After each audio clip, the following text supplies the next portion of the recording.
is 1860, roughly. Built right before the Civil War, and then it dates back to roughly 1815. So looking pretty good for its age. I tell the school children they won't look that good in 150 years. So, and it also hosts, again, the beehive. So multi-use, a lot of multi-use around here. So, but you'll notice the palm trees and the urns too. The Victorians were really suckers for exotic things. Things that shouldn't belong or never should belong in Middle Tennessee, they would import from places like Japan and China. And who is familiar with honeysuckle? Right? We're all familiar with honeysuckle? It is a horrifically invasive species. Bring in things that didn't belong here. So, and also, in a modern sensibility, we also bring in things that don't belong here as well. So, and in that same light, Oaklands Park is now a level 1 arboretum. Would anyone like to give the definition of an arboretum for me? I find that people don't know that word, because it's a weird word. It is kind of like a forest sanctuary. It's a place where we have a variety of trees that are labeled with their scientific and common name, their uses from the Native American population or the Civil War soldiers, and a little bit about what they're good for today too. So it's a place where we can maintain a variety of trees without having what they call a monoculture. You have a bunch of the same trees in the same spot, and they tend to die at the same time by the same disease. So, so we'll walk around and take a look at some of those trees. We do have some large historic trees here. One is pushing 300 years old, which I'll show you in a moment, as well as some maple trees that are older than they probably should be. Other than that, any questions right off the bat? Okay. As we walk around today, if I start walking too fast, y'all let me know. These long legs get ahead of me sometimes, so please do let me know. All right, we'll walk this way and we'll take a look at the beginnings of the vegetable garden.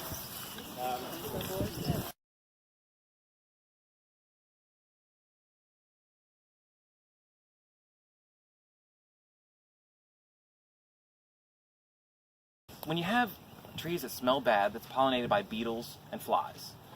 Things that smell good are pollinated by bees and other. So that makes sense to me now. So flies like the rotten stuff. Yes, and so this will also put off these really spiny. I'm almost reluctant to pick one up. And the squirrels have no problem. But this is the seed pod of the chestnut, and the chestnut gets in there. And the squirrels, with their little horrible rat hands, will pry these open and eat the chestnut. If you step on one of those, you will know it. So, but they will put off hundreds and hundreds of these. And I'm just glad the squirrels have some to eat. You would think they did in the way they treat the cucumbers and the squash and things like that, but yeah. And similar to a sweet gumball. yes, but spikier, if you can believe it. So, but they are a vibrant green, and it'll cover the whole tree, and then they'll all drop. So, and I have, again, don't walk through here with sandals on. I found out the hard way. So, and there was a lady who lived down the street who would come and collect them and roast the chestnuts too. So, if you ever look into roast chestnuts, you are welcome to as many as you can get. And there's also a nice pecan. You have to fight the squirrels. Yeah. You have walnut trees? We have more walnut trees than I would like to admit, yes. Walnut trees, and this is my personal bias, walnut trees are my least favorite. They're the last to leaf out in the fall. I mean, in the spring, first one to lose their leaves in the fall, and they produce those walnuts. So you have a pecan tree on that? Yeah, actually there's a pecan tree right outside the gate. And there are, some of the guys from the neighborhood will spend all fall gathering them out, fighting the squirrels for them. So. Now, are the there's one of them that you can't really plant anything around right underneath it. Is it the chestnut? That's a walnut. Oh, it's walnut. Yeah. And they have that. English black walnut. Okay. Puts a top. But, yeah. Okay. Take a look to your right, and you will see what is left over from the turnips this year. I've seen people take a lot of pictures out here in the turnip flowers. But we will, the plan this year is for an entire swath of sunflowers, which I'm a big fan of sunflowers, easy to grow. And when we have those 600 or 800 children in May, they will plant the sunflowers for us. Aww. And so they're really good if you give them a big seed that they can see and hold on to, and they can put it in the ground. So I gave them turnip seeds in the fall, and there was thousands in this big bag, and they get handfuls and just threw them out. And then, boom, turnips came up. So what are the little red flowers that are growing? That's a crimson clover, and that's good to put nitrogen back into the soil. Where's the red? I don't see any red flowers. This right here. Yeah, and there's some over there, and there's some right along the fence here. So did you plant that? Did you plant clover? Yeah, and that came with seed too, and we just a lot of times the smaller the seed is, they only want to go like just on the surface. So I like zinnias. I'll throw them on the surface, step on them, and then cover them up with a little dirt and water them. 7 days, you get a zinnia. Is this an original garden for Oaklands, or did you just stake this out? Well, this is where the swimming pool and tennis courts were. I don't know if y'all ever saw that over here. And then, so that's why the soil is just awful right here, because it's fill, where they filled in the tennis courts and the pool. So we've amended the soil, that's why I put the clover there, and we'll just till all these terms back into the dirt when that time is right.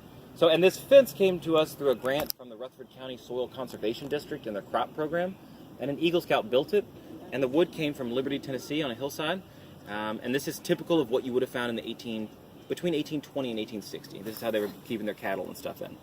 So, it's a nice fence made of walnut, bodark, and cedar. So, if you ever want to know, there's a guy in Liberty who'll teach you how to make one. So, and we'll pass through here, and I'll show you the few things that we do have growing, and then you can come back in June and see what happens. So now we have a lot of weeds in them. But note the similarities between the kale flower and the turnip flower there. Oh, this is kale? Yeah. And so you don't want to eat this now. This kale would probably taste horrible. But it has gone to flower. I think, I don't want to let it go to seed because then I'll have more kale and more turnips than I know what to do with. But it'll last all winter. And it got really cold, looked like it was dead, and then it warmed up to above freezing, and there it was. So, but if you don't want more kale, don't let it go to seed.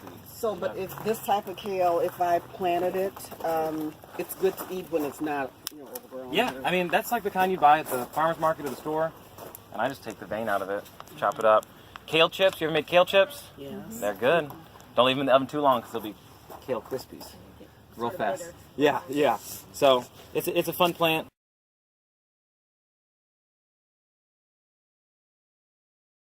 The onion actually, well, one of the onions comes out on the top, and they'll get heavy and fall over, and that'll root, and they'll make another one, and it'll fall over, make another one, and you just throw them in the ground, and they come right up. So they looked about this good all winter, and they will look better all summer. But they look really gnarly on top, and they're kind of like an alien, and they'll keep walking away. Is this native to Tennessee? Oh, no. And I have a friend who's from Egypt, and I asked him, and he was like, I've never heard of that. It's weird. No, so I don't know where it originates, but it's not here or Egypt, so. What pot is edible corn? You can eat the top or the bottom, and it tastes like Onion? It's oniony. I'll tell you. You don't. A little goes a long way. So. Is that a bloom on the top? Yeah, it has a little white flower, Okay. a little baby white flower, and then the flower goes away, and they put out new tendrils and root. So it's not kin to the purple one that's in the onion family. It's kind of like that. I don't know how they're related, but they may be cousins, distant cousins. So that is a great Google question. All right, any questions for me? Comments? Red blossoms. And that's like crimson clover. Oh, that's crazy. And you have to catch it at just the right time where it gets the most benefits back into the soil. Okay. But the bees go crazy for it. There's a lot of bees in there. Yeah, so I like to let it go as long as it can. Mm-hmm. So, and then I was going to show you guys there's a little bunny's nest over there, and I don't think I think they became food for something else. So. I know.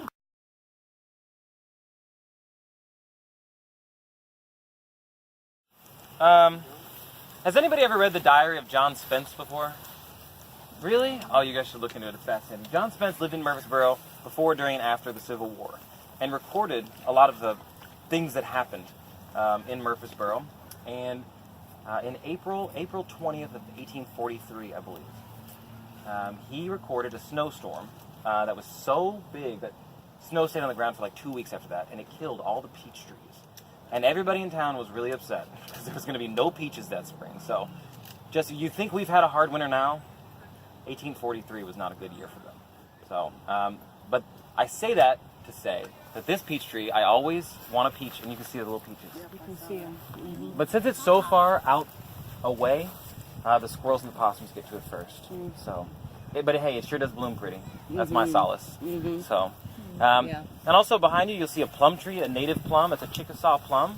Also blooms very beautifully. Almost hurt your eyes white. It's very pretty. And then the pear trees, and I'm sure we all have some sort of disdain for the Bradford pear or the Cleveland pear. This is a very close relative, but will actually put on edible pears. It has not been pruned properly over the last 10 years. They're only going to want to grow on branches that come out like this. They don't want to grow on things like that. So we're going to get us some new pear trees. And there is Eddie Smotherman. How are you? So pear trees, and then 1, 2, 3 native heirloom apple trees too. And I got my fingers crossed on those. They did really good last year, so I'm hoping they'll do good this year. And I'll have to sit out here at night with some sort of scare tactic to get the squirrels and the rabbits. What is the apple one? Is it little? They are very little, yeah. So, and I'll tell on myself too, when I was in college, I was walking up Bell Street, and there's an apple tree, and if you live in this house, I'll be so embarrassed. But there's an apple tree out front, and it had full, beautiful apples. And when they would fall on the ground, I would eat them. You can't find a better apple than that. That was a great snack on the way to class. So these, I'm hoping we can get to that point here. But apple trees and fruit trees in general are kind of hard. You know, and especially removed from people. Do you allow the public to pick the apples? You know what? If they want an apple, they can just have one. Yeah? Yeah. Okay. And a lot of people come and help themselves to the vegetable garden as well. So, and there's no way I could eat it all. So if people want to have some, by all means, come out here and get you some squash or some anything you want to. So. We planted some fruit trees. We did one pear and Two pears and a cherry. but they just aren't. I mean, they're green and beautiful, but Yeah. they're not fruity and. You know, they're hard. What kind of pear was it? One was an Asian pear and one was And this one is just Bartlett pear. this one's just, the name of it is just common pear. So maybe try that one. I don't know. The easier the name is, the easier it is. Yes. So yeah, but these, and like for instance, that's a cherry tree right there, a black cherry. So it doesn't make an edible cherry. The birds like it, but we can't eat that. So those, it's kind of misleading. I say that's a cherry tree. Well, you don't want to eat that cherry. so, but again, they all make really nice flowers.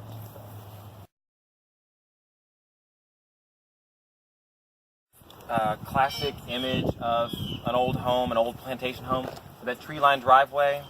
You've seen Oak Alley maybe, with those huge live oaks. And at some point in the 1970s, 10 oaks were planted along the driveway. And you can see a scar from where we've lost a couple. Unfortunately, they were planted a little too close together and acquired something called bacterial leaf scorch, which is just as gross as it can be.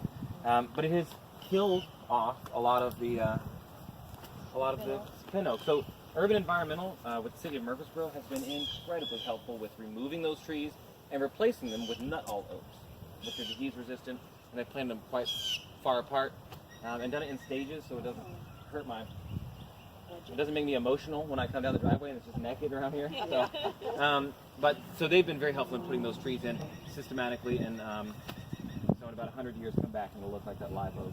Are they going to take out these that are so close to them? Yeah, and so they're going to start selectively taking these out. But it's Urban Environmental, they cut down trees pretty good and pretty fast. But on this driveway we have tourists, so they have to be very methodical about the way they do that. So yeah, and I can't have them all cut down at once. Not that it's up to me, but I'm glad they haven't done it that way. So and two, briefly, I do want to point out, you see the mansion there? Turn around and look all the way down to past where that car is in the middle of the street. That would have been the Manny family who lived here. That was their driveway, all the way down to Lyle Street. So, and then after the war, they go bankrupt, and they sell off portions of their driveway to make the first neighborhood in Murfreesboro. They call that Manny's Addition. So as you go back down Manny Avenue, a lot of those houses are 1870s, 1880s. They sold them off in parcels.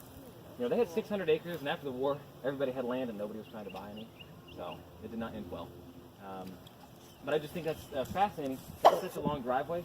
And then the guy who was here with the 9th Michigan troops in July of 1862 wrote that they did not camp on Major Manny's private lawn. So think about this as your private lawn. Pretty nice in there. So we don't know exactly. Apparently it was heavily wooded.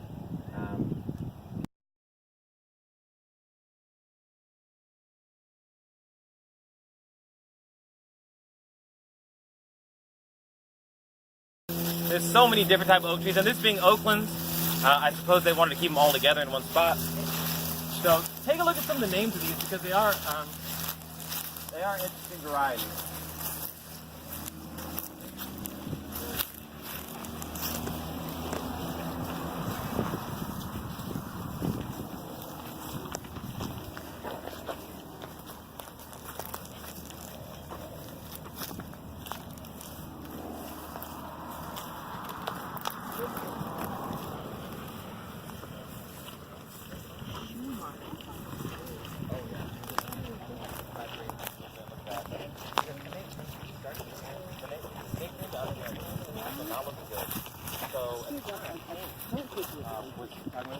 he wrote up like a dissertation. He was like, this is what type of tree we're going to plant. Do you like this? Do you like where this place? Like when we thought it was? Yeah, and I've worked with them. Yeah, so we talked to him a lot. But yeah, they're good. Now I have to tell on him a little bit though. That tree, there's a tree in the middle of the field that they did plant here, and I thought, and it was the dead of winter too, and I was like, that don't look like a nut-all tree. Sure enough, it wasn't. So they moved it on the field. So we believe that this tree was planted right around the turn of the century by George Darrow, who moved in here after the Manny family moved out. So, you know, well into its 100th, 120, roughly. And it's a maple, a red maple. It shouldn't. They really don't live this long, I promise you. And I'll show you one that's kind of in bad shape. But in 2011, there was a kind of a halfway tornado that came down Manny Avenue, and there was another huge one right there and split it right in half. And I think it takes a lot of effort to split a tree like that. So, but we're glad to have this, and you can see that layered bark all the way up. So, like I was saying, Urban Environmental with the city of Murfreesboro has done a lot of good work trimming these trees as well, and it makes me very nervous. I don't like to watch them, but they do a good job, especially on these old trees. Those things don't like to be cut on a lot.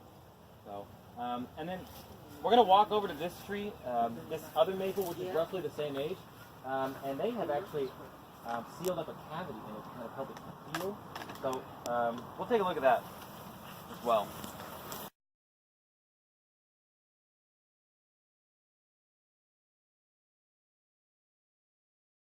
And fertilizers, and over the past 2 years, they've come out just beautifully for their age. So take a look at this cavity, though.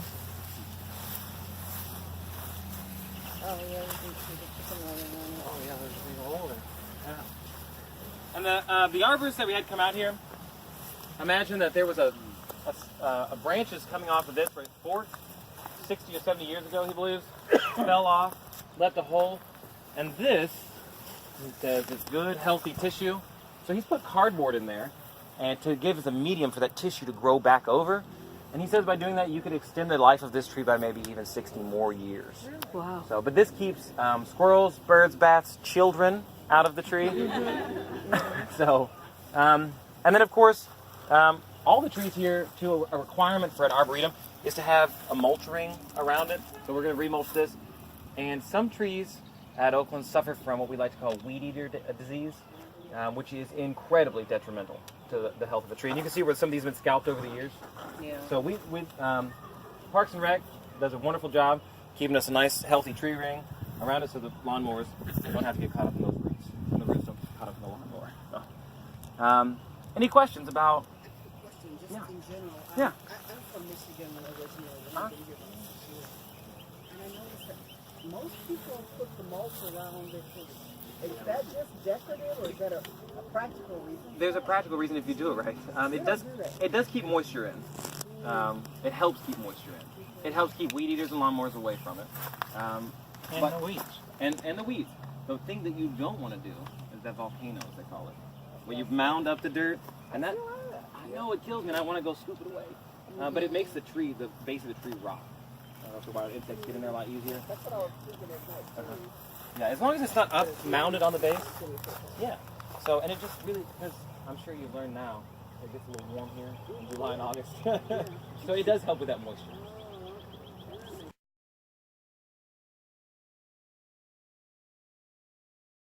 That's a 150, 200-year-old oak right there.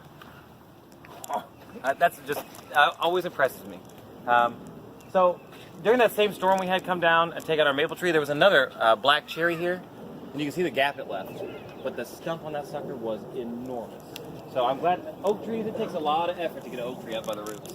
And I hope we can leave this one here for quite a long time, because that's an old one. How old do you think that tree will get? It can get to 600 years old. If 600. it can. But around here we have a lot of high winds and lightning, and so it may not make it. It'll be 200-300 years. Now I want to show you this one over here that is pushing 300. Yeah. It's pushing 300. The arborist that came through here did say that most trees of this age over here have gone through their 2 or 3 canopies by that stage in their life because of wind or lightning.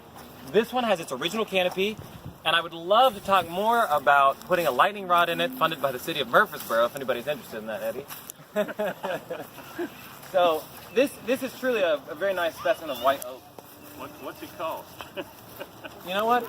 We'll get together on that. It's just an oak tree. Yeah, it's just an old oak tree. It's a nice one though. Oh, it's got a nice burl on it. It does too. have a nice burl. It's an above average oak tree. Oh yeah, wouldn't it make a nice bowl? Yeah. Did you say it was 300 years old? So yes, pushing 300 they say. The guy who drilled into it to get the age of it only drilled far enough to prove that it was here during the Civil War. So I don't think you need to drill into it to figure that out. But so they drilled enough to figure it was 200. But several arborists that I've talked to, one of them even put it at 400. I don't know. I'm not an arborist, but I wouldn't go that far. But so I like to say between 250 and 300. And I think it survives so well because it's on that slope right there, kind of hidden away. But this is just one of the, I just love it. And if you would like to buy a piece of it, we Uh-huh. have ink pens in the gift shop that are only made when a limb falls.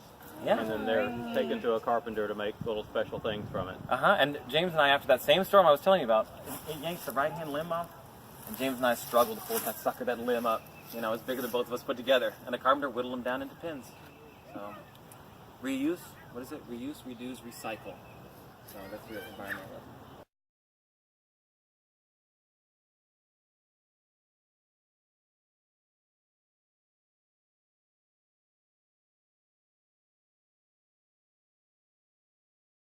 Certain amount of feet away from trees, and the bluebird comes back every year. I don't know if it's the same one, but very pretty bluebird. There she goes. She's mad at us now. So, but this area was mowed for a long time, and didn't allow some of those really interesting native plants to take hold in there. So, with the blessing of the Murfreesboro Fire Department and Parks and Recreation, we burned off a lot of the dead this winter, and it's really come back, especially with all this rain, come back very, very vibrant. And then we just acquired a grant from the Garden Lovers Club in Murfreesboro to plant more native plants down here. So again, in conjunction with Murfreesboro Parks and Rec, we'll be planting a lot of really cool native plants back here. So keep checking back. This is your introduction to Oakland Park. You have to come back.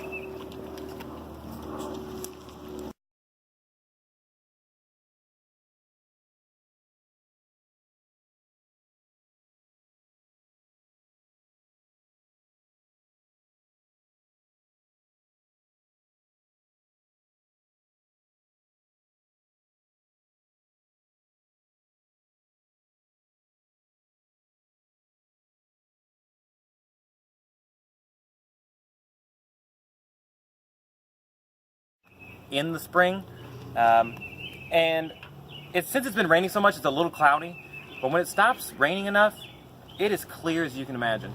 All of this runoff, I would say most of the water that comes in here originates around MTSU, which oddly enough is downhill from here, but it goes in a cave underground and then bubbles up here, and it's been doing it for 1,000 years or something like that. So That area by MTSU is open.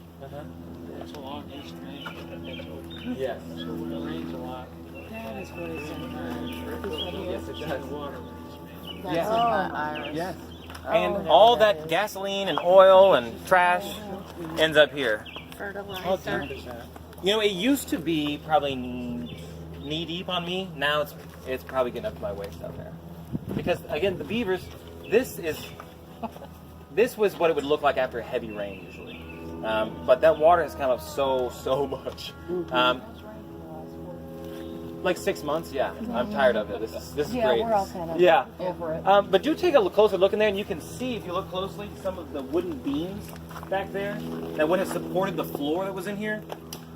And they would store all kind of stuff in here. A couple years ago, I came down here and somebody was trying to cool off 2 gallons of milk. So, I don't know. I wouldn't drink it. But this does stay a constant temperature of 61 or 62 degrees year round. So even I've come down here when the air temperature outside is pushing in the single digits. Not a lick of ice on it because of that constant temperature, but it steams really cool, you know. Oh, yeah. And I think this is probably one of the main reasons they built the mansion, is because a source of clean water here. Mm-hmm. Now, unfortunately, they weren't too keen on germs yet. They didn't really know about that, so they got a bunch of lovely diseases like cholera from this. So when you get human and animal waste in your drinking water, you get cholera, which dehydrates you, and then you want to drink more water, but it's still dirty, and it'll kill you in about 24 hours. And so some of the individuals that lived in the mansion did die of cholera. because again, germs are not. They don't know that. So, questions. Told you guys I love questions. It's kind of cool. It does look like you could see ripples coming out. Yeah, over, you can. over there Yeah. past the little gate. I saw that too. Yeah, and it used to come out too, also farther out, and it stopped doing that for some reason. So I don't know if the cave closed in, or I don't know what happened. But this water level now here is higher because of the beaver dam. Yeah, Okay. the beaver dam it's long. What do you think? It's like 100 yards, James? And it's got a lot of sub dams too. They Not just one. It's impressive, and I would love so much to take you all to the beaver dam, but you can't get there without going through water. Aww. So. Do you periodically just clean up all the muck at the bottom, or you just let it keep growing and doing what it's going to do? I think we're just gonna let it do what it does. That duckweed in there is exacerbated by pollution and runoff, especially fertilizer runoff. And but in the summer when it gets hot, it'll die. But now this tree is fallen in the middle, and you can't see it now. But the plan is to tie a rope to it and pull the log out and see how much muck we can get with it. And also you'll see some trash in there as well, which is not only unsightly but not very good for the creatures. And that comes directly from a runoff here, from behind the street behind the mansion. So unfiltered, really disgusting. You see the drains that say no dumping, drains straight to water? It's one of those. So if I went out there and cleaned all that up today, the next time it rained, it'd be right back. So we're going to have to find some way to capture that trash before it gets in to